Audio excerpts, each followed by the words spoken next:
Shalom, Raverinho, Shalom, Legolan, Shalom, meu amigo, Shalom, minha amiga, Shalom a todos, Shalom ao povo que faz techuvá, o povo que cumpre mandamento. Você está no canal Perfeita Ordem, meu nome é Gutenberg Moraes e aqui nós estudamos as Sagradas Escrituras e outros assuntos mais. Você também pode assistir a esses vídeos pelo @bergzoizap no Instagram e Facebook. Vamos para o capítulo 17 de Atos dos Talmidins. E Atos dos Talmidins diz o seguinte, capítulo 17. E passando por, a gente tá já naquelas migrações de Paulo, né? Naquelas viagens de Paulo, de Shaul, com Lucas, lógico, que Lucas está escrevendo tudo, descrevendo tudo. E passando por Típolis e Apolônia, chegaram a Tessalônica, onde havia uma sinagoga.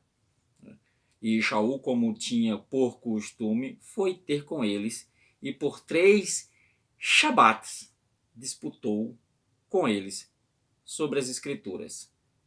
Shaul não tinha outro dia não para debater essas coisas não. Aí eles ficam trazendo a crentalhada, né? A crentalhada dos evangélicos pagãos, né? Porque eles são adoradores do sol, porque eles guardam o domingo. O domingo é o dia de adorar o sol, segundo os romanos. Por isso que eles são filhinhos da mamãe romana. Os evangélicos são filhinhos da mamãe romana, porque a mamãe romana guarda o domingo, que é o dia de adorar o sol. Né?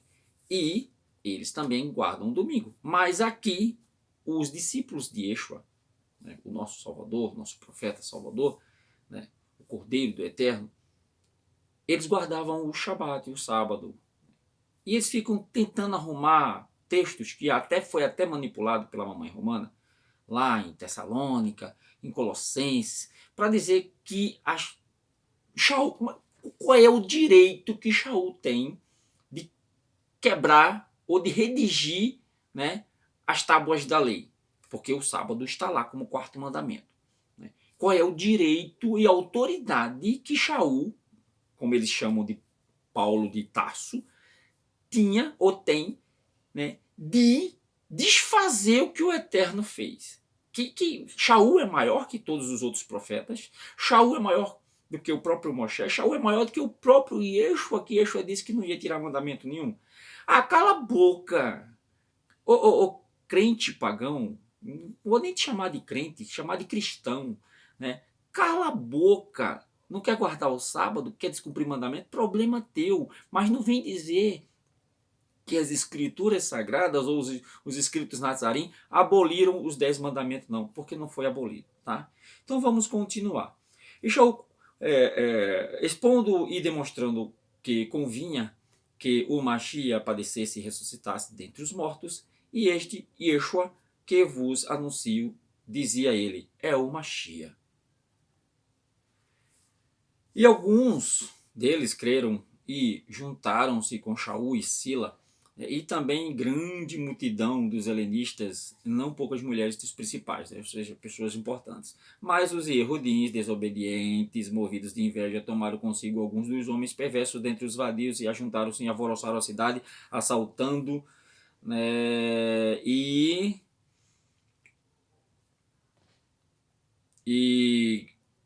na casa de Iá e Shon, né, procurava trazê-los para junto do povo. E não os achando, os trouxeram Iá, Shon e alguns irmãos à presença dos magistrados à cidade, né, clamando: Este tem alvoroçado o mundo, chegando também aqui.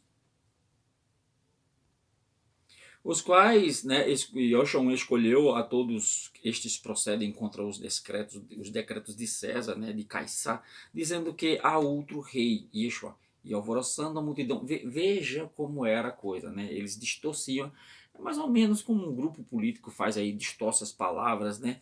E alvoroçaram a multidão e os principais das cidades e ouviram estas coisas, tendo porém recebido a satisfação de Yeshua e dos demais, o soltaram, né?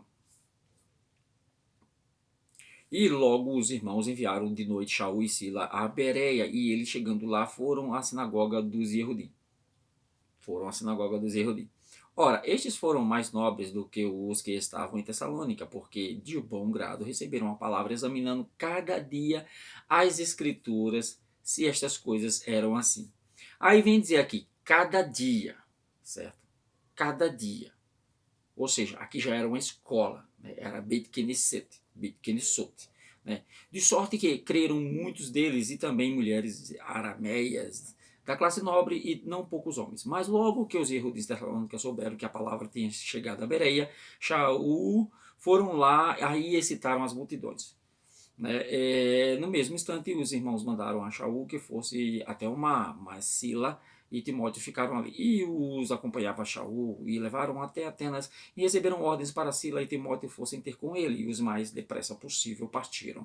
E quando Shaul os esperava em Atenas, o seu ruá se comovia em si, mesmo vendo a cidade tão entregue à idolatria. De sorte que disputava na sinagoga com os hebraístas e helenistas de todos os dias na praça com os que se apresentavam. Aí a gente já pode entender que eram pessoas idosas, né, que já não trabalhavam mais, que não tinham os afazeres. E veja, ele olhou e viu a cidade entregue à idolatria. Por que ele viu a cidade de Atenas entregue à idolatria? Porque tinha muitas estátuas, muitas estátuas. Né? Eram muitos Elohais que eles adoravam. Né? E o povo católico não entende isso. Não entende que adorar estátua é idolatria. Eles dizem que não adoram. Né? Então, pô, joga fora, véio. Então, para que é? Então, para que é estátua? Né?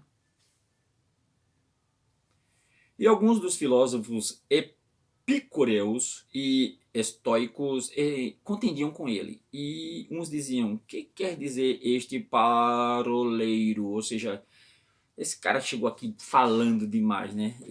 E outros, parece que é pregador de Elohais estranhos, porque eles anunciavam Yeshua e a ressurreição.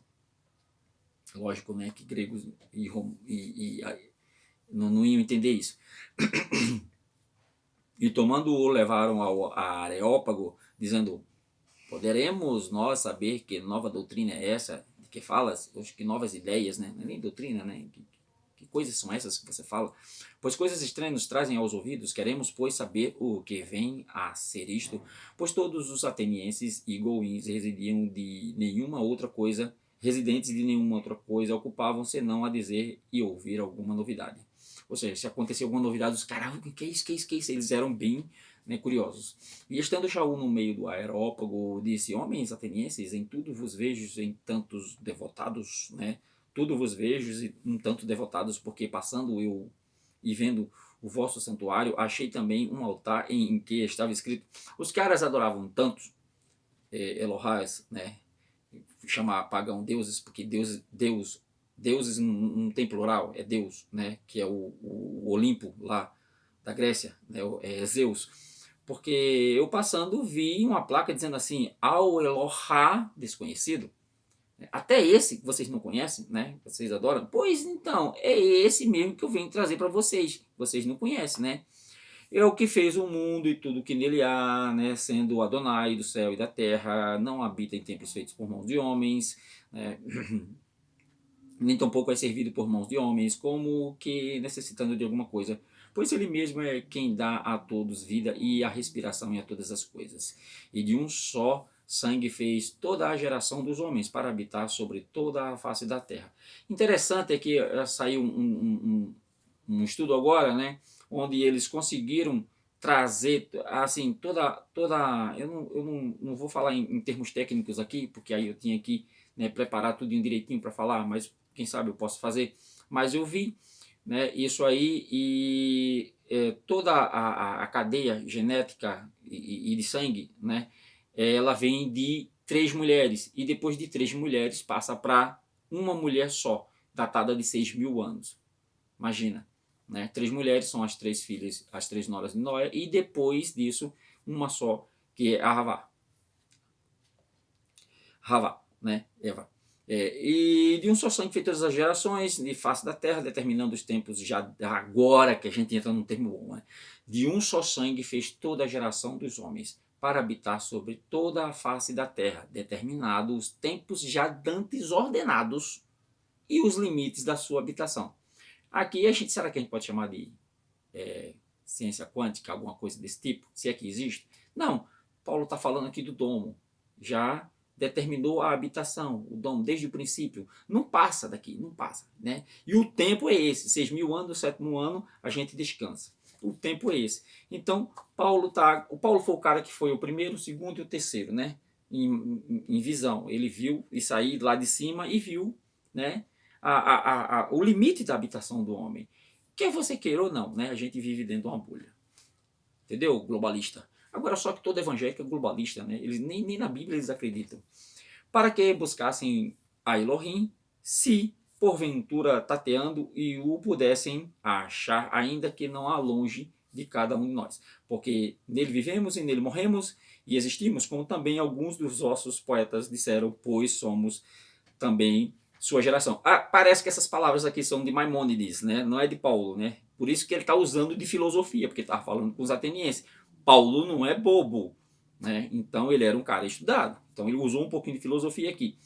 Esse assunto aqui sobre terra plana e sobre o capítulo 26, eu tenho no meu canal e aqui no Facebook também. Né? Você vai lá, busca assim, limites da habitação no meu canal, que eu vou explicar direitinho esse texto aqui, né, de Atos 17, 26. Sendo nós, por geração de Elohim, não havemos de cuidar da sua essência, seja semelhante ao ouro, ou à prata, ou à pedra esculpida, por artifícios ou imaginação dos homens. Mas o Elohim, não tendo em conta os tempos da ignorância, anunciou agora a todos os homens e em todo lugar que se arrependam. O que Paulo está dizendo aqui que o Elohim não é feito, né, de ouro, de prata, essas coisas todas. Não, não é. Ele é feito... ele tem a sua essência, não foi feito por mão de homens. Porquanto tem determinado um dia em que com justiça há de julgar o mundo por meio dos homens que destinou, e disso deu certeza a todos ressuscitando dentre os mortos. Está falando de Yeshua. E como ouviram falar da ressurreição dos mortos, uns escarneciam e outros diziam, acerca disso te ouviremos outra vez.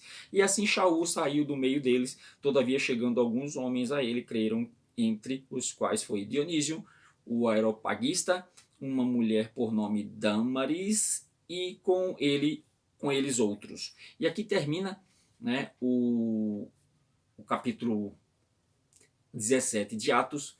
Espero você, né, no capítulo 18. E se gostou, compartilha. Se não gostou, só lamento. Né? Mas aqui a gente está trazendo as escrituras sem puxar saco para religião ou denominação nenhuma. Porque aqui a gente não pede dinheiro nem faz promessa. Aqui é de graça.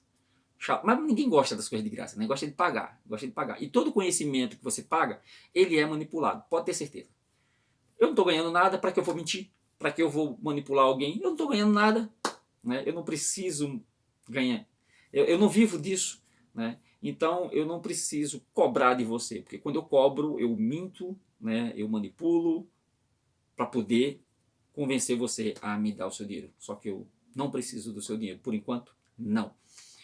O Eterno tem me dado o sustento. Shalom a todos e ao próximo vídeo, se assim o Eterno nos permitir.